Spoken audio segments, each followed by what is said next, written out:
ఇస్తున్నాయి. ఉపరాష్ట్రపతి అభ్యర్థి ఎంపిక కోసం అధికార విపక్ష పార్టీలు కసరత్తు ముమ్మరం చేశాయి. ఈ నేపథ్యంలోనే నేడు బీజేపీ పార్లమెంటరీ బోర్డు సమావేశం జరగనుంది. ఇందులో ప్రధానంగా ఉపరాష్ట్రపతి అభ్యర్థిపైనే చర్చ జరిగే అవకాశాలున్నాయని పార్టీ వర్గాలు చెప్తూ ఉన్నాయి. ప్రధాని మోడీ, కేంద్ర హోంమంత్రి అమిత్ షా, ఇతర పార్లమెంటరీ బోర్డు సభ్యులు కూడా ఈ సమావేశంలో పాల్గొనున్నారు.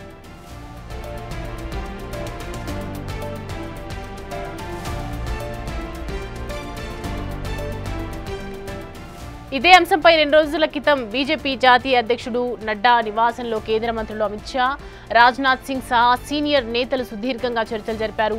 జాట్ సామాజిక వర్గానికి చెందిన ధన్కడ్ స్థానంలో అదే సామాజిక వర్గానికి చెందిన వ్యక్తితో భర్తీ చేస్తారనే ప్రచారము జరుగుతోంది.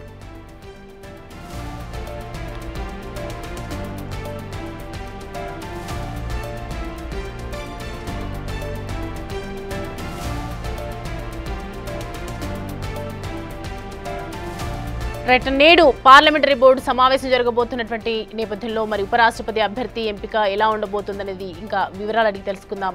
ప్రతినిధి శివ ఢిల్లీ నుంచి అందుబాటులో ఉన్నారు మనకి. శివ, ఇవాళ బీజేపీ పార్లమెంటరీ బోర్డు సమావేశానికి ఎవరెవరు హాజరు అయ్యే అవకాశాలు ఉన్నాయి? మొత్తానికి ఉపరాష్ట్రపతికి సంబంధించి అభ్యర్థి ఎవరిని ఎంపిక చేసే అవకాశాలు ఎక్కువగా కనిపిస్తున్నాయి?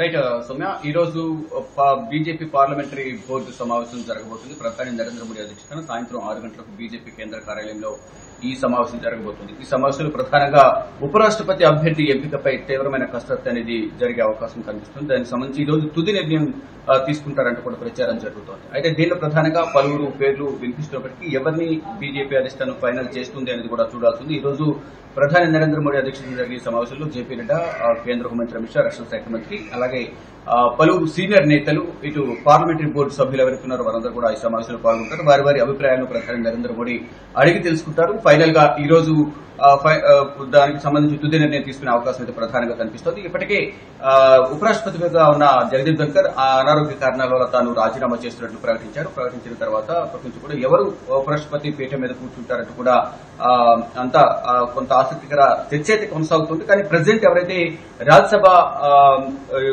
వైస్ చైర్మన్ గా ఉన్న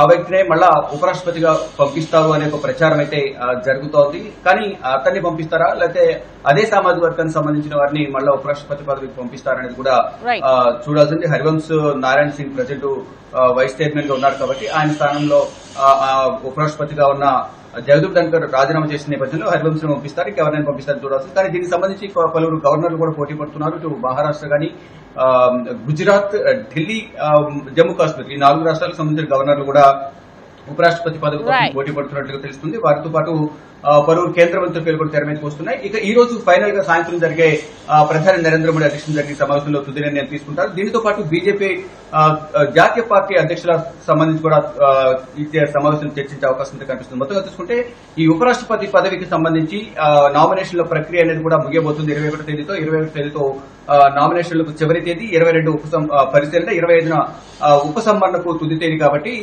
సెప్టెంబర్ 9వ తేదీన నామినేషన్ ఎన్నికల ప్రక్రియ కూడా ముగుస్తుంది. ఎన్నికల పోలింగ్ ఆ రోజు ముగుస్తుంది, అదే రోజు ఫలితాలు కూడా విడుదల చేస్తారు. కాబట్టి ఈ లోపే 21 లోపే ఈ ఉపరాష్ట్రపతి అభ్యర్థి ఎవరైనా దానిపైన కసరత్తు చేయాల్సి ఉంది, తుది నిర్ణయం తీసుకోవాల్సిన పరిస్థితి కనిపిస్తోంది. ఈ నేపథ్యంలోనే ఈ రోజు ప్రధాని నరేంద్ర మోడీ అధ్యక్షతన జరిగే ఈ సమావేశంలో ఉపరాష్ట్రపతి అభ్యర్థి ఎవరు అనే దానిపై మాత్రం ఒక తుది నిర్ణయం తీసుకునే అవకాశం కనిపిస్తోంది. సౌమ్య.